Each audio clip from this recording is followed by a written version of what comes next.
अस्सलामुअलैकुम and welcome back to my channel. तो कैसी है मेरी प्यारी सी यूट्यूब की फैमिली। आई होप सब एकदम बहुत अच्छे से होंगे, हेल्दी एंड हैप्पी होंगे और अपने अपने घरों में सेव होंगे।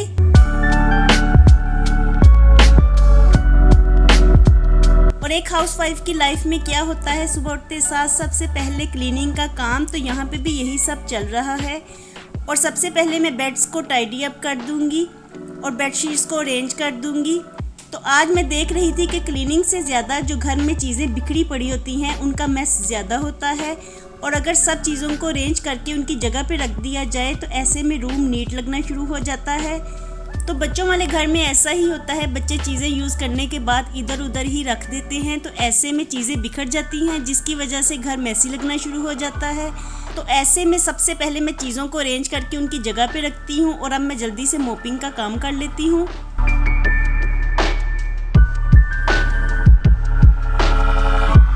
और सुबह उठते साथ अगर सबसे पहले क्लीनिंग का काम कर लिया जाए तो ऐसे में इंसान सारा दिन खुद को फ्री फील करता है और ऐसे लगता है जैसे हमारे कोई भी काम बाकी नहीं पड़े हुए। तो क्लीनिंग का काम सबसे इम्पोर्टेंट होता है, इसलिए सुबह उठते साथ सबसे पहले मैं क्लीनिंग का काम ही करती हूँ।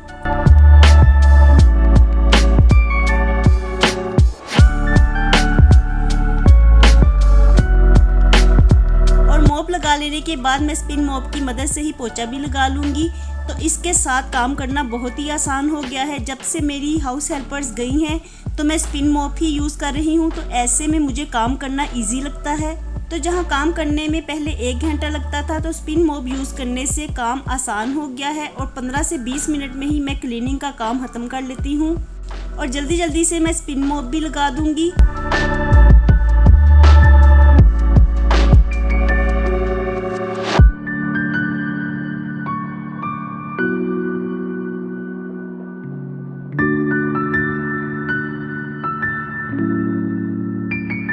और यहाँ पे मेरा क्लीनिंग का काम ख़त्म हो गया है, तो अब मैं एसी के फ़िल्टर्स को वॉश कर लूँगी। तो इन्हें वीक में 1 से 2 दफ़ा वॉश करना ज़रूरी होता है क्योंकि इन पे बहुत ही ज़्यादा डस्ट पड़ जाती है जिसकी वजह से फिर कूलिंग मुतासिर होती है। तो मुझे इनको वीक में 2 दफ़ा ज़रूर वॉश करना पड़ता है।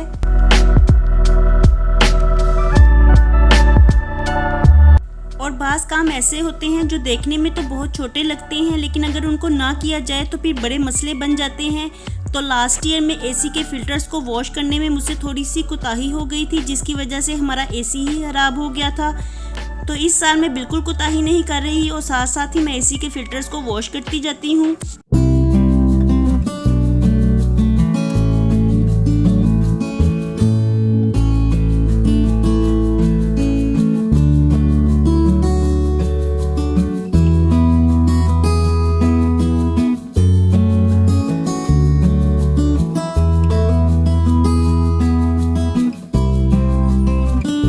और एसी के फ़िल्टर्स वॉश करने में मुझे हार्डली 3 to 4 मिनट्स लगते हैं। और यहाँ पे मैंने फ़िल्टर्स को वॉश कर लिया है, तो अब मैं चीज़ों को उनकी जगह पे अरेंज करके रख दूँगी। और यहाँ पे हनान मेरी हेल्प करवा रहा है। और बच्चों में ऐसी हैबिट को डेवलप करना चाहिए कि वो छोटे छोटे घर के कामों में आपकी हेल्प करवाएं। तो इस तरह से बच्चों में काम करने का जज्बा पैदा होता है और ऐसे में उनको अपने काम खुद से करने की आदत भी पड़ जाती है। तो बच्चों को छोटे छोटे काम करने की आदत होनी ही चाहिए।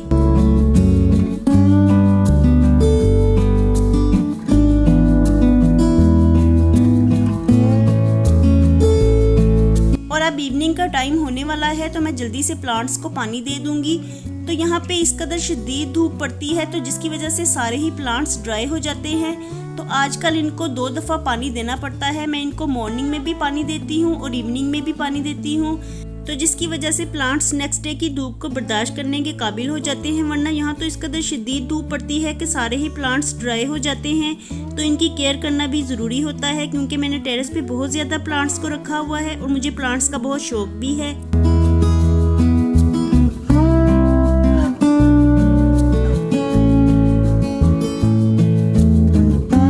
और समर्स में डेज बहुत लंबे होते हैं तो सारा दिन कोई ना कोई काम चलता ही रहता है। और सारा दिन काम करने के बाद शाम के वक्त में इंसान अपने आप को बहुत ही ज़्यादा लो फील करता है।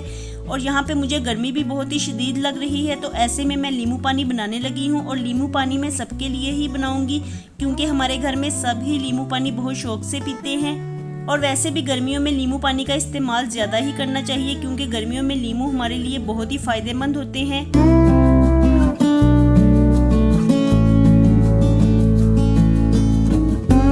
लेमन में विटामिन सी बहुत ही वाफर मिकदार में होता है, तो एनर्जी को बूस्ट अप करने के लिए हमें विटामिन सी का इस्तेमाल करना ही चाहिए। तो ऐसे में लीमू हमारे लिए बहुत ही फ़ायदेमंद है।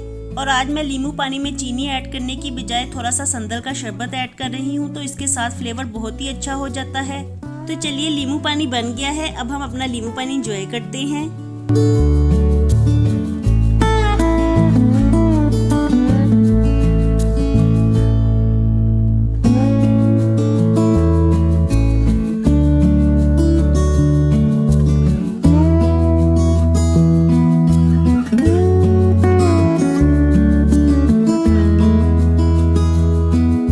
चूँकि इवनिंग का टाइम है और इवनिंग में मैं चाय ज़रूर पीती हूँ, और अगर चाय के साथ कोई स्नैक्स हो तो चाय पीने का मज़ा ही आ जाता है। लेकिन आज घर में कोई भी स्नैक्स नहीं थे, तो मैं चुकंदर के पराठे बनाने लगी हूँ। तो इसलिए मैंने चुकंदर को बॉयल होने के लिए रख दिया है, और साथ ही मैं डिनर भी तैयार कर लेती हूँ, तो डिनर भी पकता रहेगा और साथ में हम चाय भी पी लेंगे। तो आज डिनर में मैं चने की दाल गोश्त बना रही हूँ, जिसके लिए मैंने ऑयल में प्याज को थोड़ा सा फ्राई कर लिया है, और जैसे ही प्याज थोड़ा सा ट्रांसपेरेंट हो जाएगा तो मैंने इसमें गोश्त ऐड कर दिया है, और गोश्त को भी मैं कलर चेंज होने तक फ्राई कर लूँगी।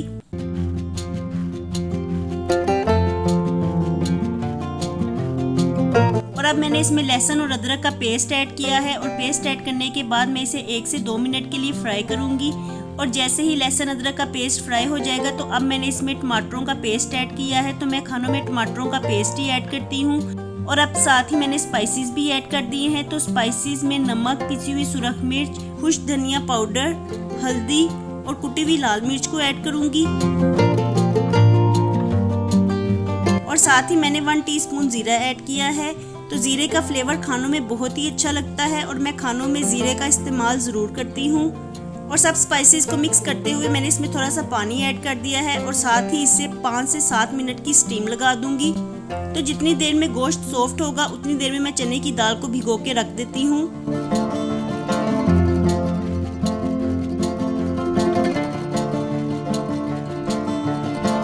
और अब चुकंदर के पराठे बनाने के लिए मैंने आटा लिया है, और इसमें चुकंदर को ग्रेट करके ऐड कर दूंगी। तो बॉयल करने से ये काम आसान हो जाता है, क्योंकि कच्ची चुकंदर खाने से पेट खराब भी हो जाता है, लेकिन अगर इसको बॉयल कर लिया जाए तो ये सॉफ्ट हो जाती है। और ये पराठे खाने में भी बहुत ही ज़्यादा हेल्दी होते हैं, और बच्चों को इनका कलर भी बहुत ही अट्रैक्टिव लगता है, तो वो ये शौक से खा लेते हैं। और बच्चों को अगर खाने में वो चीज़ें दी जाएं जो उनको अट्रैक्टिव लगे तो बच्चे इन्हें शौक से खा भी लेते हैं। तो ऐसी कुकिंग करने में बहुत ही मज़ा आता है, जिसमें आपको बच्चे की प्लेट खाली ही वापस मिले। तो यहाँ पे मैंने जल्दी से इसमें स्पाइसेस भी ऐड कर दिए हैं। तो स्पाइसेस में मैंने नमक, कुटी हुई लाल मिर्च और थोड़ा सा चाट मसाला ऐड किया है, ताकि इसका फ्लेवर मज़ीद अच्छा हो जाए। और साथ ही मैंने थोड़ा सा ज़ीरा भी ऐड किया है। और अब मैं आटा अच्छी तरह से गूंद लूँगी, और जैसे ही आटा अच्छी तरह से मैं गूंद लूँगी तो इसमें 1 टेबलस्पून ऑयल ऐड करूँगी, और अच्छी तरह से मिक्स करते हुए इसे 15 से 20 मिनट का रेस्ट दूँगी। तो अगर आटे को थोड़ा सा रेस्ट दे दिया जाए तो वो बड़ा ही अच्छा बिहेव करता है, और बड़ी ही नरम नरम रोटियाँ तैयार होती हैं। और अब गोश्त भी अच्छे से सॉफ्ट हो गया है, तो मैंने इसमें चने की दाल को ऐड कर दिया है, और थोड़ा सा पानी ऐड करते हुए इसे मैं 4 से 5 मिनट की स्टीम लगा दूंगी।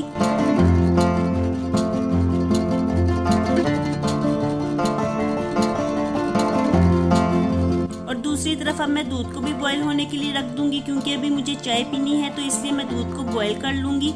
और मुझे पीने में ताज़ा दूध की ही चाय अच्छी लगती है, तो इसलिए मैं इवनिंग में ही दूध को बॉईल करती हूँ। और देखिए यहाँ पे दूध को भी बॉईल आ गया है।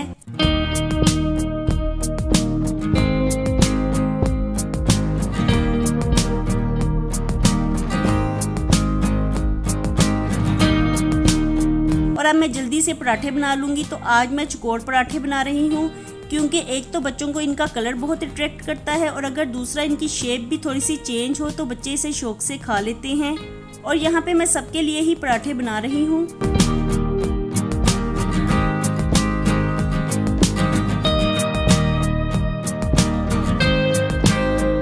और जब भी मैं चुकंदर का इस्तेमाल करती हूँ तो मुझे मेरी नानी माँ की याद बहुत ज़्यादा आती है।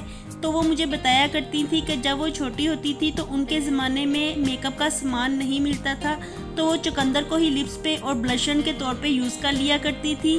तो पहले के लोग कितना सादा हुआ करते थे।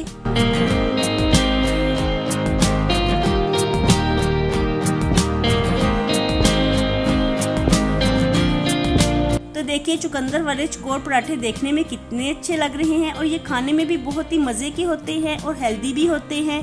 तो यहाँ पे पराठे बन के तैयार हो गए हैं और साथ ही चाय भी तैयार हो गई है। तो अब हम अपना इवनिंग टाइम इंजॉय करेंगे।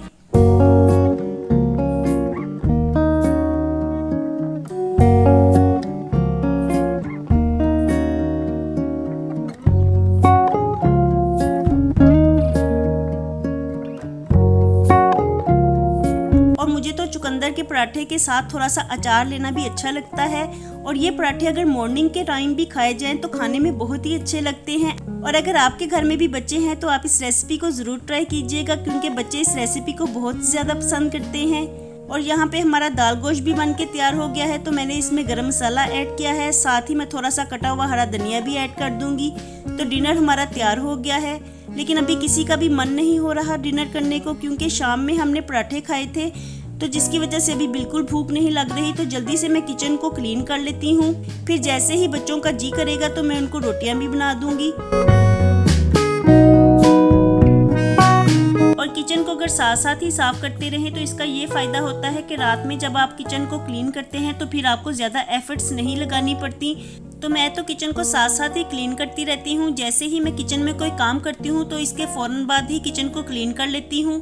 तो इसका मुझे ये बेनिफिट होता है कि रात में मुझे ना तो ज़्यादा एफर्ट्स लगानी पड़ती हैं और ना ही मेरा ज़्यादा टाइम लगता है।